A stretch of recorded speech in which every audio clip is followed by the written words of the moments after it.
Well,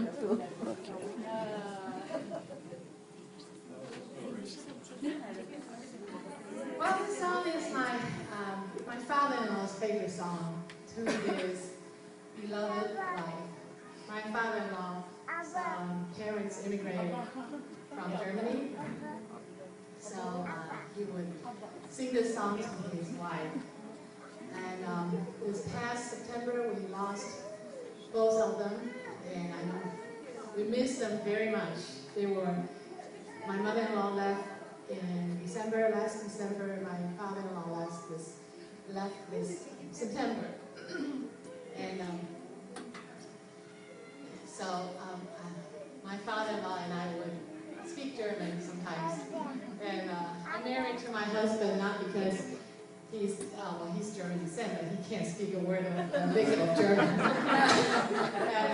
And when we go to Germany, people would speak German to him. He would say, I don't speak German. He talks to that Asian woman. I'll sing a very short song. Du liegst mir im Herzen, du liegst mir im Sinn, du machst mir viel Schmerzen, weiß nicht, wie gut ich dir bin. Ja,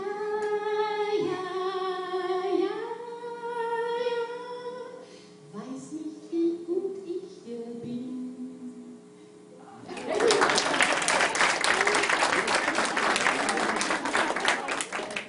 Anyone else?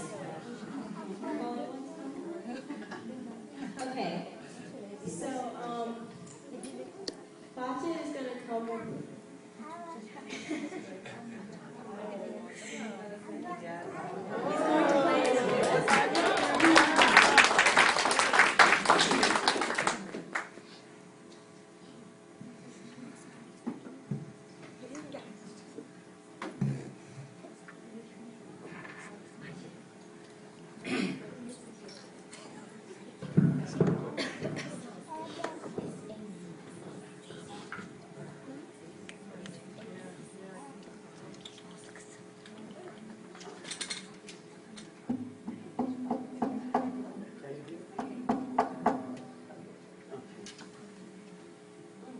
Those who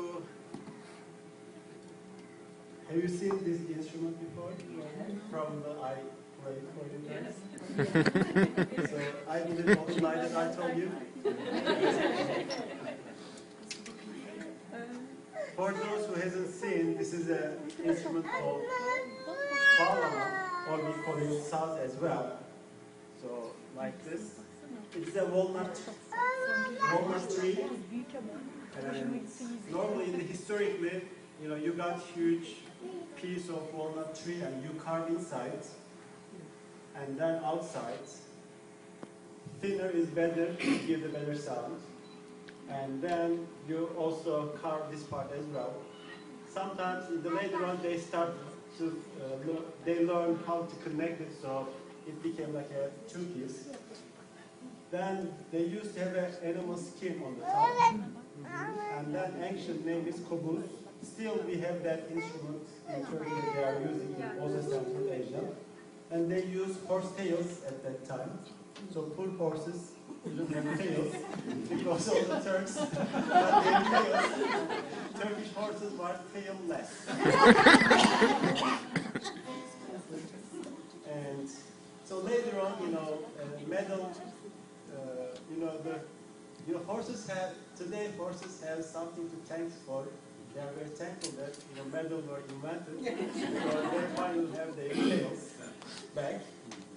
And then also skin parts, since they were able to make a very thin wood, this part has to be very thin. And because of the combination of the string and the wood, type of wood gives a different kind of sound. Based on which wood you are using and how professionally it was connected, which is the better sound. This is not a professional one. Actually, I tuned wrongly, so it became a little bit bad, so the sound is not well. Since you don't know anything about it, it counts. So, and last time, I don't know which song I played, but Turkish folk music always has a stories, like have background stories. And, you know, like folk music generally came out of disasters, joy, tears. When I look at especially Turkish folk music, if disaster didn't happen, we wouldn't have an art, basically. It happened that way because like someone falls in love with a lady, her name is Fadime, but her father never let her meet him, and so she basically composed a song by saying that, "Oh Fadime, Bal Fadime, her cheek is like rose Fadime. Please wake up, it is morning, and it is prayer time." Actually, the reason that he says that, in the past, like 700 years ago, you don't have water at home. Water is outside, and for the prayer time, she needs to wash. It is the time that he has been waiting for her to come out. So when she goes out for washing hands and face, like we call wudu, so it is the time that he's going to see her. And then, but father realized that, and then she basically tells the police to keep him away. And then in the song he says, in front of their house there's a path. That path ends up with like police station or jail. Please, when it is morning, my beloved one, your cup, please fill your cup in the fountain nearby my home. Maybe he cannot go to that fountain, so she is inviting that one lady to the fountain that nearby. It's a kind of, so they never got married. So if they did get married, we wouldn't have that beautiful song. So I'm gonna play one part and then add another song. The sound is coming, right?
The reason that I don't sing, you know the reason. If I song, you would have another reason to be thankful for, because you could have that terrible sound as well. So you gotta be thankful for that. Another song was Black Train. I don't know if you listen to that Black Train story or not. You know, Black Train is, in the past, you know, Mississippi River, the role of Mississippi River is like a role of railroad, the same. It is Walmart, it is everything that you need. It is a transportation, it is a post office, so everything that you need comes from there. So, and also, if you were to look at the map, all the cities are basically united around Mississippi River or railroad. In the past, I don't know why they painted the train to the black, but it was a black train. And it is always associated like this kind of songs, Black Train kind of songs, composed during right after the World War I, or like a or in the time that had the effects of the World War I. It is the time that, you know, many people died, like 300,000 Turkish soldiers and apparently around 300 or more than 300,000 like British, German, French, Australian, Africans. Basically, a generation died over there. Several years ago, we were fortunate to go to Turkey with Preston here, and then we visited the Gallipoli. There was a branch, there was a place over there that several meters in a part, one part Turks were shooting, on the other side, you know, the British or whatever army is it. So it was very close. So that's terrible. And there is a museum in Turkey show that there are some bullets that hit on the air. So they said, like, I don't know how many, but they show that thousands of bullets in square meters they collected from that area. So it was terrible times. There was a lady, you know, many people, you can hear this kind of stories in Turkey, in France, in Africa, in Australia, in every place, because they end up with same disaster. I mean, the purpose is not important, but the families suffered a lot. So there was a lady, and she just got married at that time. And the eve of their wedding, her husband had to go to military service because the country was under attack. And then, you know, war started, and she always waited for him. She always. But he never came back. And war is over. You know, at that time, I mean, counting, writing the names, we have many lost soldiers, uncounted. Their name is not appearing in anywhere, so we don't know what happened because it was a time that, you know, counting or writing was a luxury for the people because it was very difficult times. So he never came back. But she always waited because they searched and searched. They couldn't get any news from him. I mean, even this is the worst thing. If he died and you know, hear that he died, you have a reason to, you know, get worried. But if you don't, if he never came back, but you don't know if he died or not, you just wait and wait. And I had not exactly the same, but similar situation. When I was stuck in Turkey because of my visa issues, I was supposed to lead the group, some of the people here, you know. So every Friday they said your visa can get approved. So I wait like 1 year by looking at the website. Every Friday a visa can appear. So you cannot. This is, I mean, if they say no visa, it is easier, but visa will come. So this is a very terrible situation. I mean, theirs is worse than mine, of course. I have other ways to survive anyway. So, but whenever she leaves home, she always says that, please, if your father comes, please let him know that I went to neighborhood, I went to my neighbor, I went to this place, that place. She got old. She had twins. I mean, after their marriage. Their twins grew, and then they became like at the age of 20, 25, 30, I don't know the age. But she was very sick, she was old. When she leaves home, she was saying again, years and years, if your father comes when I am not here, please let him know that I am there, I am at that place. And then finally she was on the deathbed. And then she realized that she was about to die, and she said, if your father comes after I die, please let him know that I had been waiting for her throughout my life. So this story basically tells, this music tells this kind of stories. It is not exactly dedicated to this story, but it's basically, the composer says, to be able to represent that story, I just composed one song. In the song it says, Black train is always late or it never comes. It sneaks around the mountain without thinking of my situation. My heart is with the loved one, but is not aware of my situation. Full translation.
It has been a year I don't play, so I got some mistake. But since you don't know, thank you so much.